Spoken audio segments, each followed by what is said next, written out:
Hello, everyone. Welcome back to Storytime. We are jumping in today with Deep Magic from the Dawn of Time, which is chapter 13. I'm reading The Lion, the Witch, and the Wardrobe for the 3 weeks that we would have had Trek Camp, but are instead doing camp online. So welcome if you're just joining us. And if you are watching these, but you're not actually, you've never been to Trek before, check us out on our website at trekcamp.org to see what we're up to, or follow us on Instagram and Facebook to find out more about registering for this camp when we can run again. Okay, chapter 13, here we go. Now we must get back to Edmund. When he had been made to walk far further than he had ever known that anybody could walk, the witch at last halted in a dark valley, all overshadowed with fir trees and yew trees.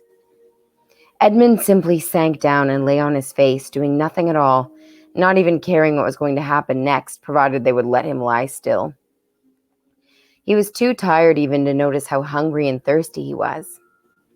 The witch and the dwarf were talking close beside him in low tones. "No," said the dwarf. "It is no use now, O Queen. They must have reached the stone table by now." "Perhaps the wolf will smell us out and bring us news," said the witch. "It cannot be good news if he does," said the dwarf. "4 thrones in Cair Paravel," said the witch. "How if only 3 were filled? That would not fulfill the prophecy." "What difference would it make now that he is here?" said the dwarf. He did not dare even now to mention the name of Aslan to his mistress. "He may not stay long, and then we would fall upon the 3 at Cair." "Yet it might be better," said the dwarf, "to keep this one," here he kicked Edmund, "for bargaining with." "Yes, and have him rescued," said the witch scornfully. "Then," said the dwarf, "we had better do what we would have to do at once." "I would like to have it done on the stone table itself," said the witch. "That is the proper place. That is where it has always been done before." "It will be a long time now before the stone table can again be put to its proper use," said the dwarf. "True," said the witch. And then, "Well, I will begin." At that moment there was a rush and a snarl, and a wolf rushed up to them. "I've seen them. They are all at the stone table with him. They have killed my captain Morgrim. I was hidden in the thickets and saw it all. One of the sons of Adam killed him. Fly, fly!" "No," said the witch. "There need be no flying. Go quickly. Summon all our people to meet me here as speedily as they can. Call out the giants and the werewolves and the spirits of those trees who are on our side. Call the ghouls, and the boggles and the ogres and the minotaurs. Call the cruels, the hags, the spectres, and the people of the toadstools. We will fight. What? Have I not still my wand? Will not their ranks turn into stone even as they come on? Be off quickly. I have a little thing to finish here while you are away." The great brute bowed its head, turned, and galloped away. "Now," said she, "we have no table. Let me see. We had better put it against the trunk of a tree." Edmund found himself being roughly forced to his feet. Then the dwarf set him with his back against the tree and bound him fast. He saw the witch take off her outer mantle. Her arms were bare underneath it and terribly white. Because they were so very white, he could not see them, but he could not see much else. It was so dark in this valley underneath the trees. Ooh. That doesn't sound like a... Let me find an appropriate song for this moment.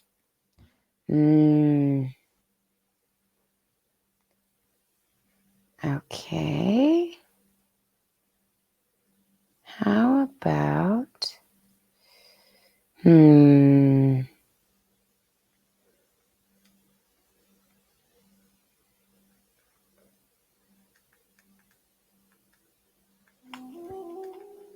try that.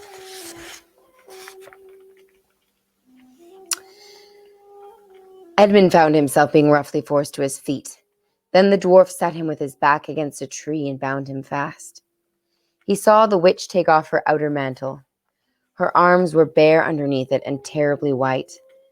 Because they were so very white, he could see them, but he could not see much else because it was so dark in this valley under the trees. "Prepare the victim," said the witch, and the dwarf undid Edmund's collar and folded back his shirt at the neck. Then he took Edmund's hair and pulled his head back so that he had to raise his chin. After that, Edmund heard a strange noise. Whiz, whiz, whiz. For a moment he couldn't think what it was. Then he realized it was the sound of a knife being sharpened. At that very moment, he heard loud shouts from every direction, a drumming of hooves and a beating of wings, a scream from the witch, confusion all around him. And then he found that he was being untied. Strong arms were round him, and he heard big, kind voices saying things like, "Let him lie down. Give him some wine. Drink this. Steady now, you'll be all right in a minute." Then he heard the voices of people who were not talking to him but to one another. And they were saying things like, "Who's got the witch? I thought you had her. I didn't see her after I knocked the knife out of her hand. I was after the dwarf. What do you mean to say she's escaped? A chap can't mind everything at once. What's that? Oh, sorry, it's only an old stump." But at this point, Edmund went off in a dead faint.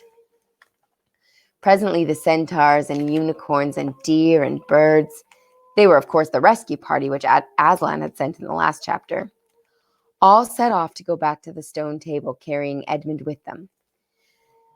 But if they could have seen what happened in that valley after they had gone, I think they might have been surprised. It was perfectly still, and presently the moon grew bright. If you had been there, you would have seen the moonlight shining on an old tree stump and on a fair-sized boulder. But if you had gone on looking, you would have gradually have begun to think that there was something odd about both the stump and the boulder. And next you would have thought that the stump did look really remarkably like a little fat man crouching on the ground.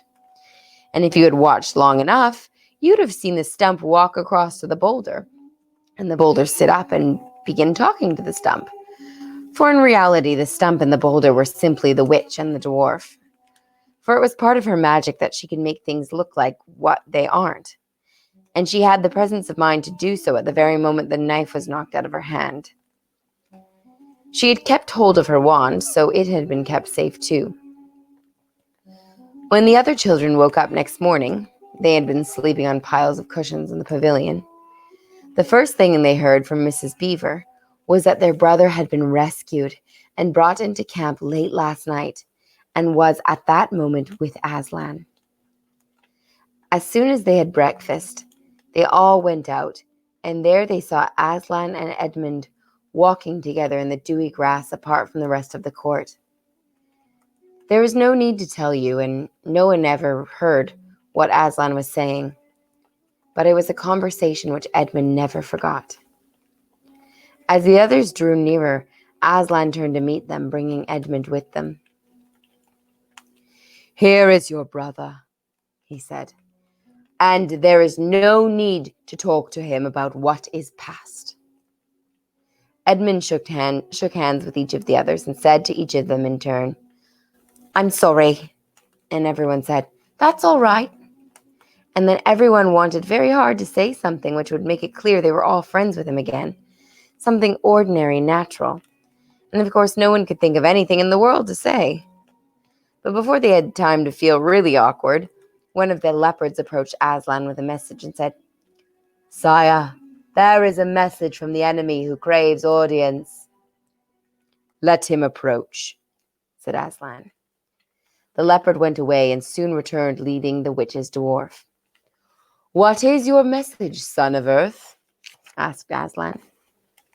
"The Queen of Narnia and Empress of the Lone Islands desires a safe conduct to come and speak with you," said the dwarf, "on a matter which is as much to your advantage as to hers." "Queen of Narnia, indeed," said Mr. Beaver. "Of all the cheek!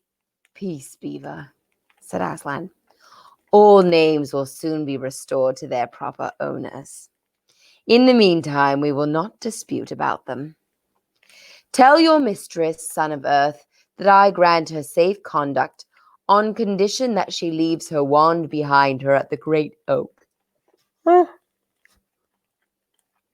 This was agreed to, and the two leopards went back with the dwarf to see that the conditions were properly carried out. But supposing she turns the two leopards to stone, whispered Lucy to Peter. I think the same idea had occurred to the leopards themselves. At any rate, as they walked off with their fur was standing up on their backs and their tails were bristling, like a cat when it sees a strange dog. It'll be all right, whispered Peter in reply. He wouldn't send them if it weren't. A few minutes later, the witch herself walked out onto the top of the hill and came straight across and stood before Aslan. The three children who had not seen her before felt shudders running down their backs at the sight of her face, and there were low growls among all the animals present. Though it was bright sunshine, everyone felt suddenly cold. The only two people present who seemed to be quite at their ease were Aslan and the witch herself. It was the oddest thing to see those two faces, the golden face and the dead white face, so close together. Not that the witch looked Aslan exactly in his eyes. Mrs. Beaver particularly noticed this.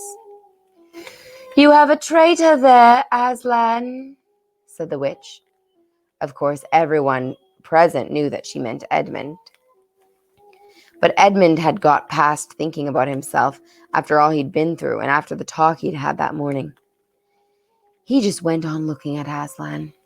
It didn't seem to matter what the witch said. Well, said Aslan, his offense was not against you. Have you forgotten the deep magic? Asked the witch. Let us say I have forgotten it, answered Aslan gravely. Tell us of this deep magic. Tell you, said the witch, her voice growing suddenly shriller. Tell you what is written on the very stone table which stands beside us. Tell us what is written in letters deep as a spear, as long as the firestones on the secret hill. Tell you what is engraved on the scepter of the emperor beyond the sea. You at least know the magic which the emperor put into Narnia is the very beginning. You know that every traitor belongs to me as my lawful prey, and that for every treachery I have a right to a kill. Oh, said Mr. Beaver, so that's how you came to imagine yourself as a queen, because you were the emperor's hangman. I see. Peace, Beaver, said Aslan with a very low growl. And so, continued the witch, that human creature is mine. His life is forfeit to me. His blood is my property. Come and take it then, said the bull with a man's head in a great bellowing voice. Fool, said the witch with a savage smile that was almost a snarl. Do you really think your master can rob me of my rights by mere force? He knows the deep magic better than that. He knows that unless I have blood, as the law says, all Narnia will be overturned and perish in fire and water. It is very true, said Aslan. I do not deny it. Oh, Aslan, whispered Susan in the lion's ear. Can't we? Will you? Can't we do something about the deep magic? Isn't there something we can work against it? Work against the Emperor's magic, said Aslan, turning to her with something like a frown on his face. And nobody ever made that suggestion to him again. As Edmund was on the other side of Aslan, looking all the time at Aslan's face. He felt a choking feeling and wondered if he ought to say something. But a moment later, he was not expected to do anything except wait and do what he was told. "Fall back, all of you," said Aslan, "and I will talk with the witch alone." They all obeyed. It was a terrible time, this, waiting and wondering while the lion and the witch talked earnestly together in low voices. Lucy said, "Oh, Edmund," and began to cry. Peter stood with his back to the others, looking out to the distant sea. The beavers stood holding each other's paws with their heads bowed. The centaurs stamped uneasily with their hooves.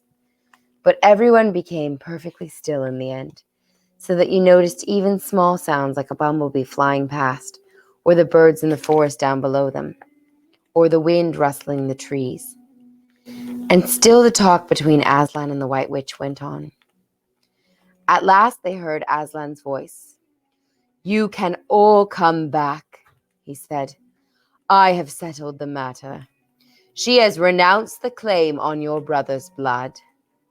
And all over the hill there was a noise, as if everyone had been holding their breath and now had begun breathing again, and then a murmur of talk. The witch was just turning away with a look of fierce joy on her face when she stopped and said, "How do I know this promise will be kept?" roared Aslan, half rising from his throne, and his great mouth opened wider and wider, and his roar grew louder and louder. And the witch, after standing for a moment with her lips wide apart, picked up her skirts and fairly ran for her life. Whew. Okay, I don't have a very good roar, but I do have a very raspy voice right now from day camp, so maybe I could do better at full power. Oh, that is the end of our chapter 13. Wow. We'll have to tune in tomorrow for chapter 14, which is called The Triumph of the Witch. Tomorrow will also be pre-recorded, but say hi in the comments so I know who's listening. I love to see which of you trekkers are tuning in. And I will see you tomorrow. So for now, good night and sleep tight.